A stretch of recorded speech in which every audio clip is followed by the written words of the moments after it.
Hey guys, I'm up in the Sacramento Mountains today, up in a canyon on the eastern side of the mountains. Came up here, let the boys play in one of the budding canyons because they're covered in grass, they're green, everything, all the spring plants are coming out and whatnot. So we're letting them play in the grass, enjoy the greenery, and now they're chilling in the car. I'm doing this nice loop around these canyons. Beautiful day. I apologize for the wind. I will speak up, but a caveat about the wind in my videos. I don't have a microphone. This is just my phone and a simple tripod. So, it's not necessarily the best quality. And the only thing I can say is turn the volume up. So today's video, I'm at about 8,100 feet. And today's video is about not weapon choice, but weapon choice with an optic or without an optic, depending on your area. I don't want to say area of operation, but the area in which you're going to be moving about in.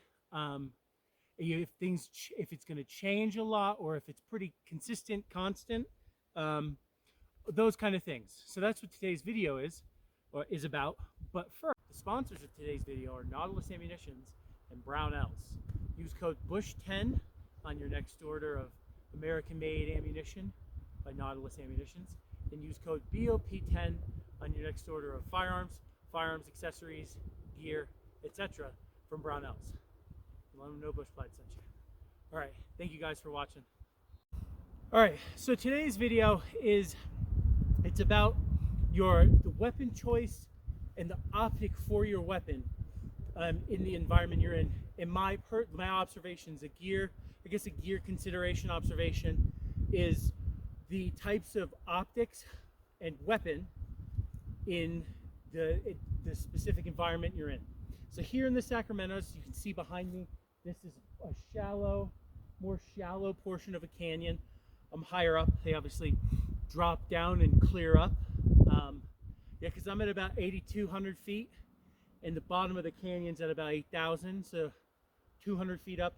They're pretty steep coming up these canyons, but as you can see behind me, it's very open, right? It's a very open area with trees. They're not necessarily densely packed, but from here I'm looking down this shallow part in the bottom of the canyon and across. Looking across, you can't see a lot from a distance with the amount of trees that are here, right? So for me personally, I do bring up my AR platform rifle with my magnified optic, because I know some of these canyons. I know where, if I'm going to be more around canyons and less in the wood, in the forest, in the tall pine forest, I'll potentially bring my AR with my 8-power LPVO, my 8-power optic, right? Just to give me the capability to see farther down a canyon.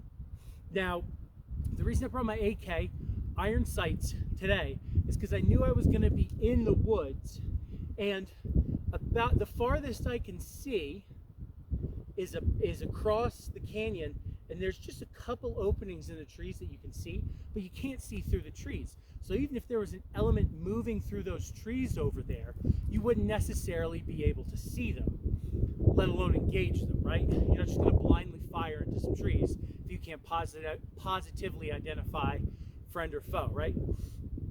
So, if you're out somewhere like low down low off these mountains, where it starts to, the vegetation starts getting sparse and it starts spreading out, you're gonna want a magnified optic, because you're gonna want to be able to see far away, because you're gonna want to get the drop on your enemy if they can't see you. If you see them before they see you, you're gonna want to get the drop on them and potentially be able to take those first shots that initiate the contact. Here, with how dense it is here, the issue with there's no negative things about having an LPVO here, except if you're moving through these canyons and they're not long canyons, And say you do see an element crossing a canyon or along a canyon edge, and you take that shot, once they get into the woods, you don't know which way they're moving, maneuvering to potentially come and outflank you. And so now it's going to be a game of cat and mouse. And you gave away your position at a potential a mid distance, because there aren't really any long range distances in these canyons. You potentially gave away at a mid distance your location by firing those shots, and now the enemy has, you're going down a canyon, enemy's coming across a canyon. You can see them with your LPVO farther than you could with iron sights. You take those couple shots, maybe you wound one, maybe KIA, but the rest of them get covered and they get into the trees where your LPVO can't really see through the trees, right? And so now you've given your position away, and the enemy, you don't know which way is the enemy going, back or what are they doing, right? So that's kind of that's the gear consideration, is what your environment looks like, where you go normally. That base your firearm and your optic off of that. Granted, if you do stuff like I do, where I'm out and about quite a bit in different places, that's why I have my AR set up one way and my AK set up one way. Granted, you've seen in posts and videos and pictures, I have put my carry handle irons on my AR, especially in like winter scenarios. It's easier, glass doesn't necessarily fog up, ice and snow on it, whether you have caps or not. That's all right. But I swap them up constantly. I have everything zeroed. I know how to utilize each optic irons setup I have. So that's really the observation. That's the this is what I've noticed, and that's why, like today, new mag, shiny. I didn't think this was going to be as transparent, so kind of, there we go, give you away a little bit. But yeah, so it all depends on your distances, your what you're going to be able to see, because like most of these canyons, I could potentially see someone camied up crossing it, but with an LPVO, the canyons aren't that wide. So by the time you get them in your sights and potentially take a shot, the entire element or part of the element may have already moved across the canyon, and we go back to giving your position away. So it all depends on where you're at. Open areas, more areas that might be wooded, but then have large fields, the Midwest or anywhere back east where there's woods and then fields. You want something magnified. Even a 4 times ACOG is better than nothing at those getting longer distances.